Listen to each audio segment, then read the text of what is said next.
You know, back when I was young, 30 years ago, bucking strong and tough, I didn't always tell people where I was going when I went out in the woods. I was single, living alone, didn't really have anybody much to tell. My family was all back in Nebraska. There was a few people out here in Colorado. I'd sometimes let them know the general area I was going to.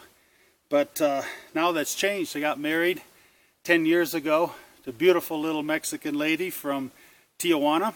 And she's a city girl, and she don't know nothing about these here mountains out here. So what I'm doing now is I'll go on Google Earth, now that we have modern technology, and I will plot out a map of exactly where I'm going, what trails I intend to cover, and I'll also highlight a general area where I might be exploring. So at least if something does happen, now that I'm older, if I trip and fall, twist an ankle, break a leg, whatever, if I'm not home by a certain time, all I got to do is get through a night or two with what I got on my back, and search and rescue should be able to find me.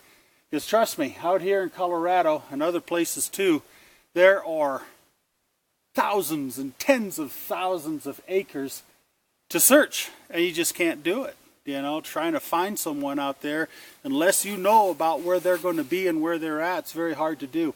So some things you can do is make a map like that with detailed instructions. Leave it at home with someone that you know will call search and rescue if you don't show up when you're supposed to. Another thing is as you're going down into the trail, you mark your trail. Now, one traditional way of doing it that hunters have done for years, of course, and still do, is they use these little red tags. Another way you can do it is as you're walking along, you can come up to bushes as you pass them by and break them over like that in a purposeful direction so that people can tell, well, that's the way he must have gone because this branch here is broke over and it's pointing that way, okay? And that's another way. You can also lay things in the trail, a couple of sticks pointing a certain direction. Another good technique is to leave footprints.